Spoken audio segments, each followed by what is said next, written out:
Have you ever wondered why the God of the Old Testament seems so angry all the time?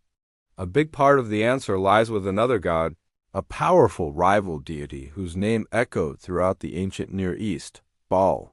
Who was this forbidden god, and why was his worship seen as such a threat?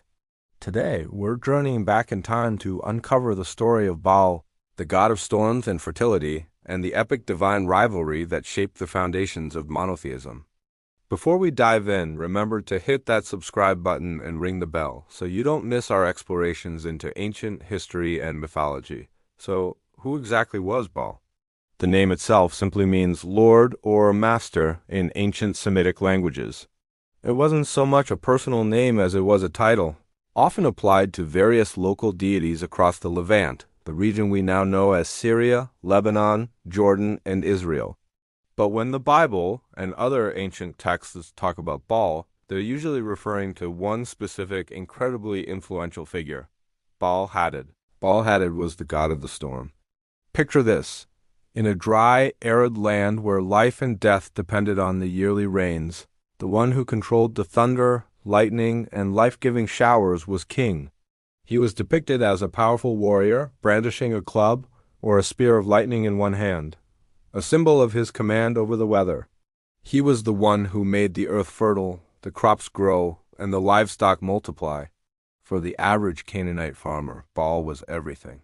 He was the provider, the protector, the force that stood between a bountiful harvest and devastating famine. His worship wasn't just a matter of belief. It was a matter of survival. The center of Baal's worship was a city called Ugarit on the coast of modern-day Syria. In the early 20th century, archaeologists unearthed a treasure trove of clay tablets there, written in a unique cuneiform script. These tablets, known as the Baal cycle, were like the god's own epic saga. They told the story of his rise to power, his cosmic battles, and his dominion over gods and mortals. The Baal cycle reads like a blockbuster movie. The story begins with Baal's conflict against Yam, the tyrannical god of the sea and rivers.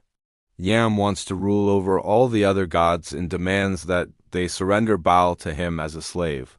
The gods are terrified, but Baal, the young and ambitious storm god, refuses to bow. He confronts Yam in a cataclysmic battle. With the help of two magic weapons forged by the craftsman god Katharwakasis, Baal smashes Yam's head and scatters his watery form, declaring victory and establishing his rule over the earth. This battle wasn't just a divine squabble. It symbolized the eternal struggle between the fertile land and the chaotic, destructive power of the sea. But Baal's troubles weren't over. After defeating Yam, he had to build a magnificent palace for himself on Mount Zaphon, his sacred mountain. This was a symbol of his new status as king of the gods. However, his ultimate challenge was yet to come, and it came from the one realm he couldn't control with his lightning, the underworld. His next great rival was Mo, the god of death. Mo was the embodiment of sterility, drought, and the grave. He was everything Baal was not. In a chilling invitation, Mo summons Baal to the underworld to be consumed by him. In a mysterious and debated part of the story, Baal descends into the realm of death. As soon as he's gone, the world withers. The rains stop, the crops fail, and both gods and humans begin to starve. The life-giving storm god is gone, and death reigns. This is where Baal's sister and consort, the fierce warrior goddess Anat, enters the story. Distraught over her brother's disappearance, she searches the earth for him. When she finds out he has been swallowed by Mo, she flies into a rage. Anat confronts the god of death, and the text describes a brutal scene. She seizes him, splits him with a sword, winnows him, burns him, and grinds him up like grain, scattering his remains for the birds to eat. It's a graphic depiction of a harvest, but in reverse, a ritualistic act to destroy death itself. With Mo defeated, Baal is resurrected. He returns to his throne, and with his return, the rains come back, the land becomes fertile again, and life is restored. This cyclical story of Baal's death and resurrection was deeply tied to the seasons. His descent into the underworld mirrored the long, dry summer when the land seemed to die, and his triumphant return heralded the autumn rains and the renewal of life. For the people of Canaan, this wasn't just a myth, it was the divine explanation for the world around them. They participated in this cosmic drama through rituals, festivals, and offerings, believing their actions could help Baal in his fight and ensure the prosperity of their communities. So, if Baal was so important and beloved by the Canaanites, why does the Bible portray him so negatively? To understand this, we have to look at the rise of the Israelites. The Israelites were a new group on the scene, and central to their identity was the worship of a single, exclusive God, Yahweh. When the Israelites settled in the land of Canaan, they were surrounded by the vibrant and deeply entrenched culture of Baal worship. It was everywhere. Nearly every town had its own high place, a hilltop shrine dedicated to Baal. The allure was powerful. Imagine you're an Israelite farmer. You've been taught to worship Yahweh, the God who led you out of Egypt. But your Canaanite neighbors who have farmed this land for generations all pray to Baal for rain.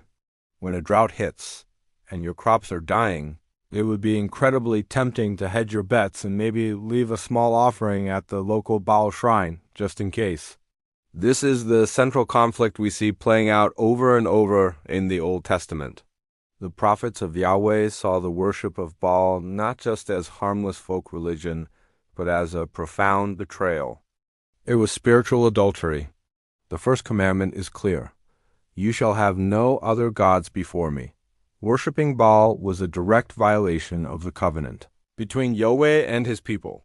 The most dramatic showdown between Yahweh and Baal is the famous story of the prophet Elijah on Mount Carmel. King Ahab and his Phoenician wife, Jezebel, were zealous promoters of Baal worship in Israel. Elijah, the fiery prophet of Yahweh, challenges 450 prophets of Baal to a divine contest. 2 altars are built, one for Baal and one for Yahweh, each with a bull for sacrifice. The challenge is simple. The God who answers with fire from heaven to consume the offering is the true God. The prophets of Baal go first. They dance, they shout, they call on Baal's name from morning until noon. Nothing happens. Elijah mocks them, sarcastically suggesting maybe their God is busy or traveling or perhaps even sleeping. The Baal prophets become more frantic, even cutting themselves with swords and lances in a desperate, bloody ritual to get their God's attention. Still, silence. Then it's Elijah's turn. He has his altar drenched with water 3 times until the trench around it is completely full, making the challenge seemingly impossible. He then says a simple, calm prayer to Yahweh, and instantly, fire from heaven consumes not only the sacrifice but the wood, the stones, the dust, and even the water in the trench. The people fall on their faces, crying out, Yahweh, He is God. Yahweh, He is God. This story is a powerful piece of theological propaganda. A test designed to show the complete impotence of Baal in the face of the overwhelming power of Yahweh. It's not a battle between 2 equal forces. It's a demonstration that one is real and the other is nothing. The God who controls fire from the heavens is the true master of the storm, not Baal. Over time, as the Israelite and later Judean kingdoms solidified their monotheistic identity, Baal was increasingly demonized.